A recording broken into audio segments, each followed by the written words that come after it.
শোনো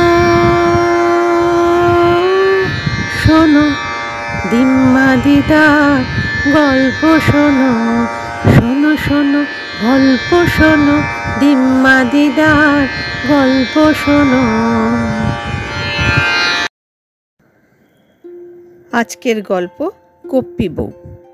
রুশ দেশের এক রাজ্যে বাস করত এক চাষি ও তার বউ। তাদের কোনো ছেলে মেয়ে ছিল না। বৃদ্ধ বয়সের জন্য চাষি খুব খেটে নানা উপায়ে রোজগার করে টাকা জমানোর চেষ্টা করত, কারণ বুড়ো বয়সে তো তারা খাটতে পারবে না। ওদিকে চাষির বউ ছিল খুব গপ্পী। তাহার পেটে না কোনো কথা থাকতো না। কোনো কথা তার কানে গেলে তার রাষ্ট্র না করা অবধি তার শান্তি হতো না। চাষির চাষের জমি ছিল বাড়ি থেকে অনেকটা দূরে, রাজ্যের শেষ প্রান্তে ঘন জঙ্গলের পাশে। সেখানে যেতে যেতে একটা নদী পড়ত, তাই যাবার সময় নদীতে জাল ফেলে রাখত। ফেরার পথে যতটুকুই মাছ উঠত তা বাড়ি নিয়ে এসে রান্না করে খেত। জঙ্গলের ধারে খরগোশের জন্য ফাঁদ পেতে রাখত। খরগোশ ধরা পড়লে তা বাজারে বিক্রি করে সেই টাকা জমিয়ে রাখত বুড়ো বয়সের জন্য। এমনি একদিন চাষি মাঠের কাজ শেষ করে ফেরার পথে জঙ্গলের ধারে একটা গর্ত দেখতে পেল। নিছক কৌতূহলবশত একটা লাঠি দিয়ে খোঁচা মারে। খট করে আওয়াজ হওয়াতে গর্তটাকে খুঁচিয়ে খুঁচিয়ে বড় করে দেখে একটা কলসি, তাতে মোহর ভরা। চাষির আনন্দ আর ধরে না, কিন্তু এখনই এটা বাড়ি নিয়ে যেতে সাহস হলো না তার, কারণ বউ তো জানতে পারবে আর তার সঙ্গে সঙ্গে রাষ্ট্রও করবে। সেই খবর জমিদার অবধি পৌঁছলে আর রক্ষে নেই। কাজেই চাষি ভাবলো একটা কিছু কৌশল বার করতে হবে। ভাবতে ভাবতে ঠিকই একটা বুদ্ধি বেরিয়ে এলো। চাষি করলো কি, নদীতে ফেলা জালে যে বড় মাছ ধরা পড়েছে সেটা খরগোশের পাতা ফাঁদে রেখে দিল, আর খরগোশটাকে মাছের জালে আটকে রাখলো। তাড়াতাড়ি পা চালিয়ে বাড়ি গিয়ে গিন্নিকে বলল, শিগগিরই সরু চকলি করে দে, বড্ড খিদে পেয়েছে। গোপ্পী বউ আর কি করে, অনিচ্ছা সত্ত্বেও সন্ধেবেলায় উনুন ধরিয়ে ময়দা গুলে সরু চকলি করতে থাকে।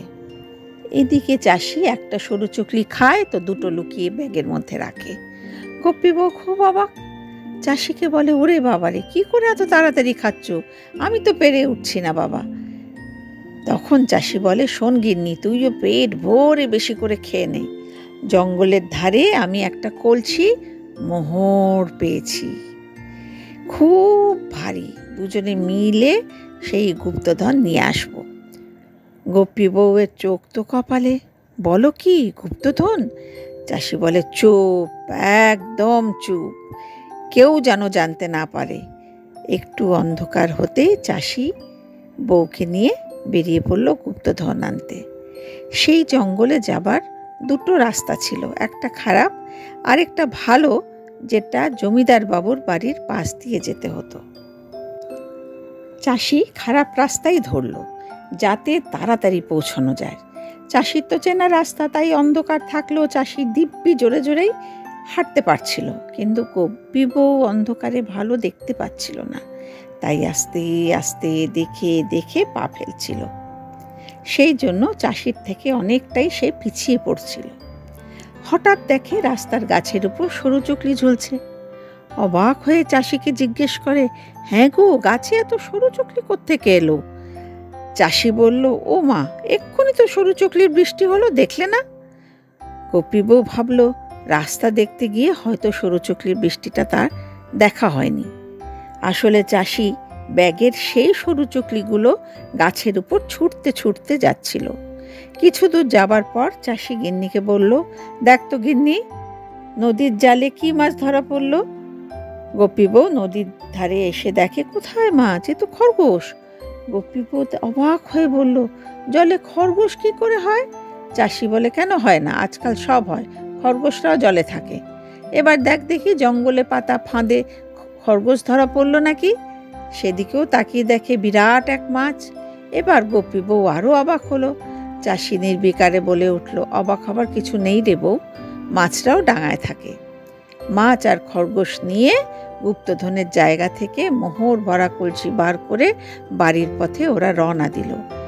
এবার চাষি ভালো রাস্তা ধরল, যে রাস্তাটা জমিদার বাবুর বাড়ির পাশ দিয়ে যেতে হয়। জমিদার বাবুর বাড়ির কাছে আসতেই একটা অদ্ভুত আওয়াজ ভেসে এলো। গোপী বউ ভাবে গোঙানির আওয়াজ হবে। ফিসফিস করে চাষিকে বললে, বড় ভয় করছে, কেমন যেন একটা আওয়াজ হচ্ছে। চাষি ভাবে এই তো সুযোগ, তাই বলল, ভূতেরা জমিদার বাবুর গলা চেপে ধরেছে, তাড়াতাড়ি পা চালিয়ে চল, নইলে ভূতেরা আমাদের ঘাড়ও মটকে দেবে। অমনি গোপী বউ দে দৌড় একদম নিজের বাড়ি এসে থামল। বাড়ি ফিরে সেই মোহর ভর্তি ঘড়া ভালো করে মাটির তলায় লুকিয়ে রাখল। সব কাজ সেরে শুতে শুতে অনেক রাত হয়ে যায়, তাই ঘুম থেকে উঠতে বেলা হয়ে যায়। গোপী বউ উনুন ধরিয়ে জল আনতে কুয়ো পাড়ে যাওয়ায় সেখানে পাড়ার প্রতিবেশীরা দেরির কারণ জিজ্ঞেস করতেই গোপী বউ শুরু হয়ে যায়। সারা রাত তারা কিভাবে গুপ্তধন নিয়ে এসেছে সব বলতে থাকে। সেই গল্প এ কান সে কান, 5 কান 7 কান হয়ে জমিদার বাবুর কানে অবধি পৌঁছায়। জমিদার বাবু তো রেগে আগুন। কি, আমার জমিদারিতে বাস করে গুপ্তধন পেয়ে আমায় ভাগ না দিয়ে নিজেরাই হজম করে নিল চাষি। অমনি হুকুম দিলেন, এক্ষুনি চাষিকে ধরে আনো। চাষিকে ধরে আনার পরে চাষি তো কিছুতেই আর স্বীকার করে না যে তারা গুপ্তধন পেয়েছে। জমিদার বাবু বলে, মিথ্যে কথা, তোমরা গুপ্তধন পেয়েছো সেই কথা তোমার বউ সবাইকে বলেছে, এখন বলছো তুমি গুপ্তধন পাওনি। চাষি বলল, জমিদার বাবু আমার গিন্নির মাথা খারাপ, বড্ড হিজিবিজি কথা বলে। জমিদার সঙ্গে সঙ্গে পেয়াদাকে বলল, যাও তো চাষি গিন্নিকে ধরে আনো, দেখি তার কেমন মাথা খারাপ।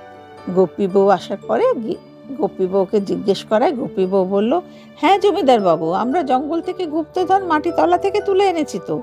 শুধু কি তাই, সে তো এক অবাক কাণ্ড। নদীর জালে মাছের বদলে খরগোশ, আর খরগোশের পাতা ফাঁদে বিরাট একটা মাছ ধরা পড়েছিল। সেদিন আবার সরু চুকলির বৃষ্টিও হয়েছিল। আর ফেরার পথে আপনার বাড়ির কাছে এসে দেখি ভূতেরা আপনার গলা টিপে ধরেছে। জমিদার বাবু বলে, কি এত বড় আস্পর্ধা, আমার সঙ্গে ইয়ার্কি করা হচ্ছে? আমার গলা ভূতেরা ধরেছে আর সরু চুকলি বৃষ্টি হয়েছে? হ্যাঁ, ডাঙায় মাছ দেখেছো? এক্ষুনি বেরো, এক্ষুনি এখান থেকে বেরিয়ে যাও, তোমার হিজিবিজি কথা আমি শুনতে আর চাই না। আর যদি কোনো দিন এরকম হিজিবিজি গল্প করো, আমি শুনতে পাই, তোমার গলা আমিই চেপে ধরব। চাষি বলল, দেখলেন তো জমিদার বাবু, আমার গিন্নির কেমন মাথা খারাপ। এরপর চাষি নিশ্চিন্তে বাড়ি ফিরে বাকি জীবন কাটালো। জমিদার বাবুর ভয়ে গোপী বউও কিন্তু একটু সামলে নিল নিজেকে।